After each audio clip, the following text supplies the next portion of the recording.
4월 8일 수요 가정예배를 하나님 앞에 드리시겠습니다. 기도하십니다. 전지전능하신 하나님 아버지, 온 세상 만물을 주관하시는 아버지 하나님 앞에 기도를 드리옵나이다. 하나님, 지금 세계가 여러 가지 전쟁과 여러 가지 시련들로 고통을 당하고 있습니다. 이 땅에 주의 나라가 이루어지게 하여 주시옵소서. 주의 뜻이 이루어지게 하여 주시옵소서. 우리 한 사람 한 사람이 예수 그리스도의 사명을 대행하고 예수 그리스도의 삶, 예수 그리스도의 능력을 행함으로 주님의 나라가 이루어지게 하여 주시옵소서. 오늘도 이 말씀을 통해 새롭게 하여 주시고 믿음의 사람으로 살아갈 때에 하나님의 성령이 임재하여 주셔서 저희들은 기쁘고 세상을 변화시키는 주의 자녀들 되게 하여 주시옵소서. 예수님의 이름으로 기도드리옵나이다. 아멘. 사도신경으로 신앙 고백하십니다. 전능하사 천지를 만드신 하나님 아버지를 내가 믿사오며 그 외아들 우리 주 예수 그리스도를 믿사오니 이는 성령으로 잉태하사 동정녀 마리아에게 나시고 본디오 빌라도에게 고난받으사 십자가에 못 박혀 죽으시고 장사한 지 사흘 만에 죽은 자 가운데서 다시 살아나시며 하늘에 오르사 전능하신 하나님 우편에 앉아 계시다가 저리로서 산 자와 죽은 자를 심판하러 오시리라. 성령을 믿사오며 거룩한 공예와 성도가 서로 교통하는 것과 죄를 사하여 주시는 것과 몸이 다시 사는 것과 영원히 사는 것을 믿사옵나이다. 아멘.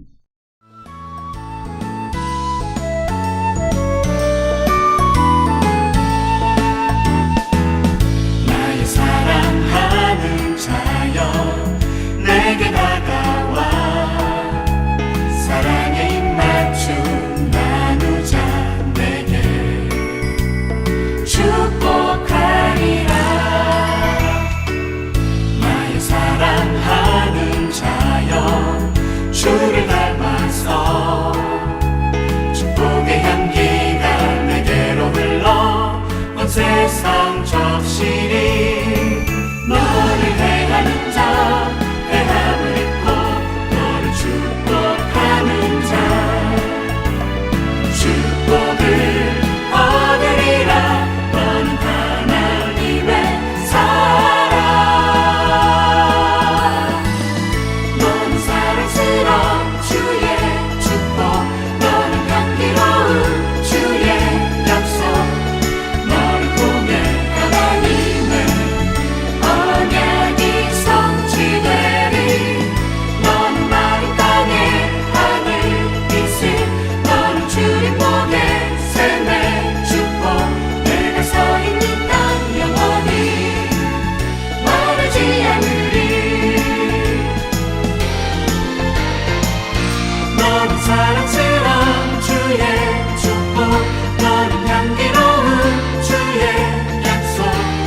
너는 통해 하나님의 언약이 성취되리.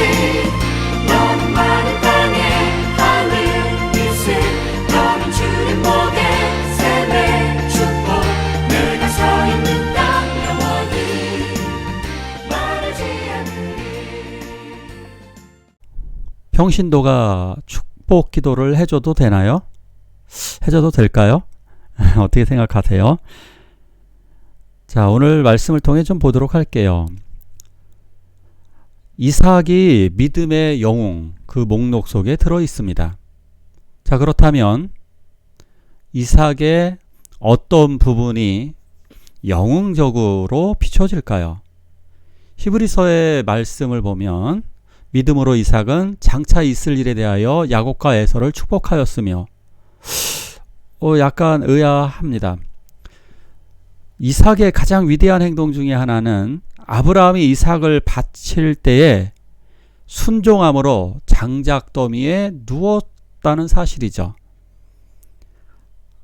노인 아브라함이 묶었을 때 그것을 노인에게 순종을 했다. 그래서 장작더미에 순순히 묶였고 칼로 내려칠 때도 원망하지 않았다. 그리고 끝까지 아버지를 아주 잘 섬겨드렸다. 이런 부분들이 이삭의 칭찬할 부분인데, 놀랍게도 이러한 내용은 영웅적인 행위로 묘사되지 않고 오히려 정작 야곱과 에서를 축복한 그 행위에 대해서만 위대한 행위라고 인정하고 있습니다.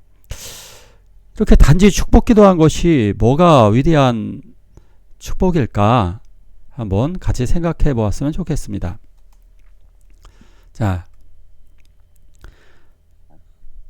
이삭은 에서와 야곱 가운데서 맏아들 에서를 더욱 사랑했습니다. 한 민족을 이끌어 나가는 고대 시대의 이런 족장은 남자다워야 되죠. 아들이라면, 족장이라면 남자다워야 됩니다. 그래서 리더십이 있어야 되고 사냥도 잘하고, 이러한 에서가 아빠인 이삭의 마음에 꼭 들었습니다. 등치도 더 좋고 사냥도 잘하고 목소리도 걸걸하고, 이런 사람이 미래를 이끌어가기에 더 좋은 거죠. 반면에 야곱은 여성적이고 목소리도 조용하고 성품도 조용하고 사냥하는 재주도 없습니다. 그러니까 이런 작은 아들에게 자기 민족을 맡길 수가 없는 거죠. 부적격인 거죠. 그래서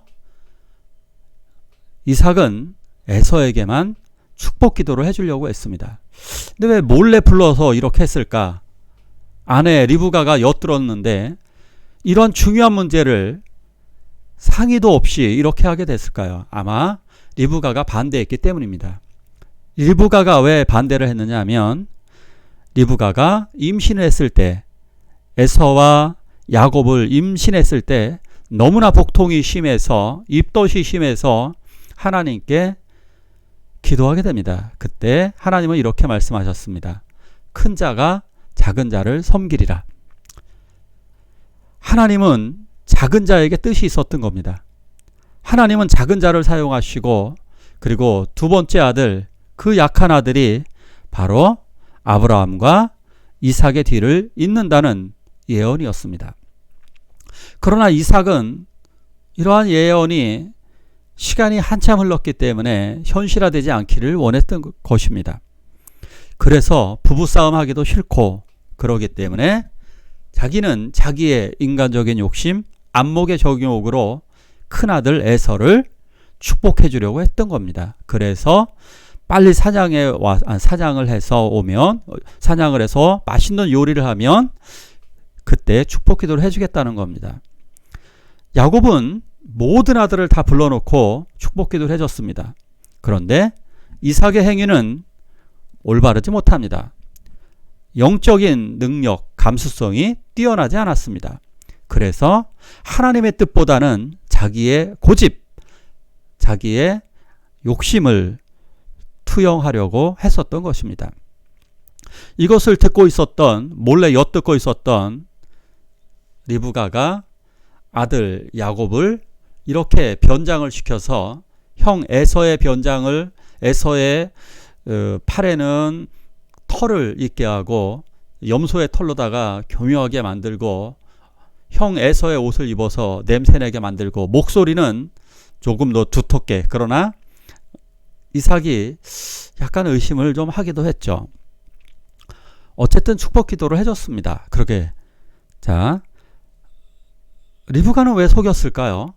단지 아들을 사랑했기 때문에 그랬을까요? 아니죠. 사랑한 것도 있었겠지만 하나님의 뜻이 이 아이에게 있다라는 것을, 영적인 감수성이 리브가가 더 뛰어난 것이죠. 하나님의 뜻이 작은 아들에게 있다라는 것을 알고 있었던 것입니다. 자, 그런데 놀라운 일이 벌어졌죠. 같이 읽습니다. 이삭이 심히 크게 떨며 이르되, 그러면 사냥한 고기를 내게 가져온 자가 누구냐? 내가 오기 전에 내가 다 먹고 그를 위하여 축복하였은즉 그가 반드시 복을 받을 것이니라. 야곱인 줄 모르고 큰아들인 줄 알고 축복 기도를 해줬는데, 에서가 요리를 해가지고 옵니다. 사냥을 성공해서 맛있는 요리를 해가지고 옵니다. 아버지, 이제 축복 주세요. 저에게 축복 기도해 주세요. 그때 이삭은 심히 크게 떨었습니다. 왜 떨었을까요? 뭐가 잘못된 것일까요? 속았다는 것 때문일까요? 아니죠. 하나님 앞에 두려움을 느끼게 된 것입니다. 큰 자가 작은 자를 섬기리라는 하나님의 약속이 실현되어진 겁니다. 왜 그럴까요? 하나님이 이삭의 고집과 이삭의 잘못된 욕망에도 불구하고 결국 하나님께서는 그 뜻을 이뤄 가시더란 얘기죠. 만약에 하나님이 간섭해 주지 않고 여기에 하나님의 섭리가 있지 않았다면 이런 일들은 있지 않았을 것입니다. 리브가가 잘했냐고요? 야곱이 속인 게 잘했냐고요? 그런 얘기하는 게 아닙니다. 그 모든 역사성 가운데에서 그 속임수 가운데에도 하나님의 섭리가 작용하고 있었다는 것입니다. 만약에 하나님의 섭리가 작용하지 않았다면 야곱인 것을 알게 되었을 겁니다.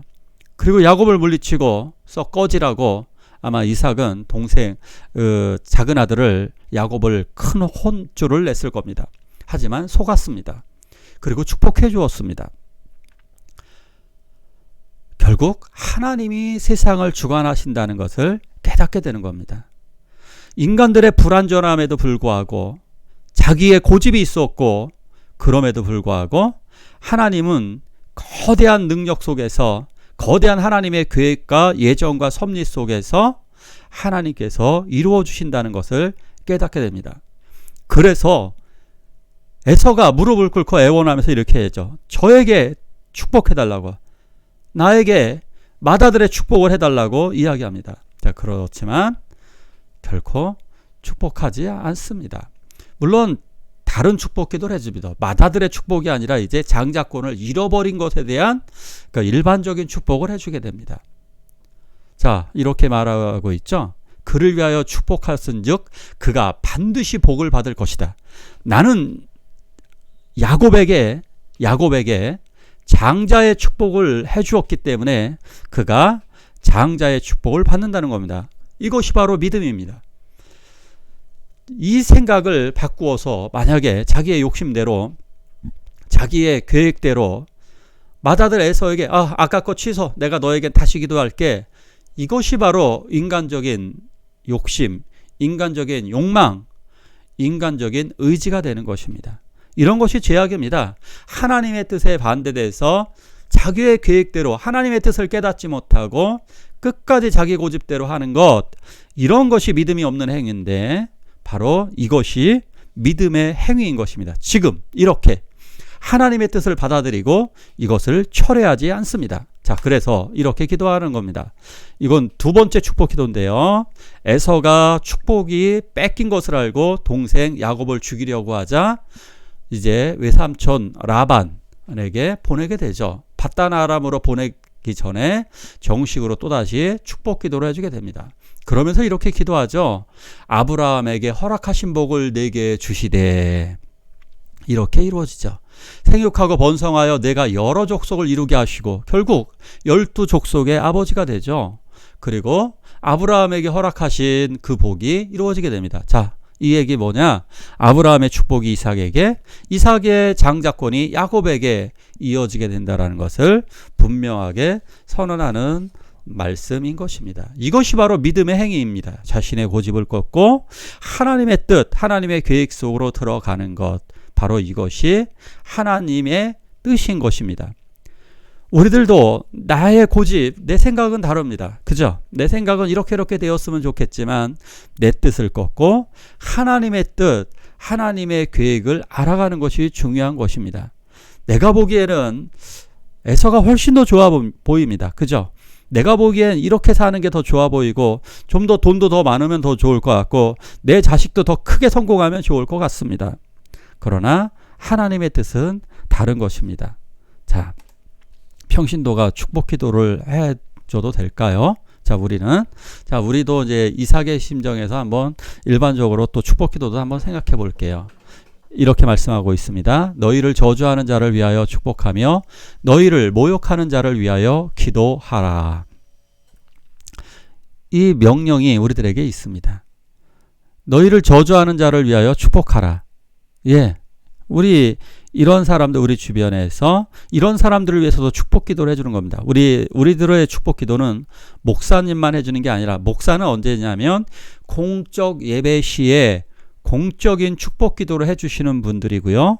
개인적인 사적인 영역, 내 인간적인 내 생활의 영역에서는 내가 이삭과 같은 마음으로, 하나님 자녀된 마음으로 우리가 저주가 아닌 축복 기도를 대행해 주는 것입니다. 자, 이것이 바로 하나님의 자녀입니다. 우리들의 자녀들에게 당당하게 축복 기도 해주시기 바랍니다. 수시로 해주세요. 자녀들에게, 그리고 내 형제들에게, 내 부모에게, 때로는 예수 믿지 않는 사람들, 또 직장의 동료들에게, 고통당하고 있는 사람들을 위하여 기도해주고 그들을 축복해주세요. 넌 잘 될 거라고.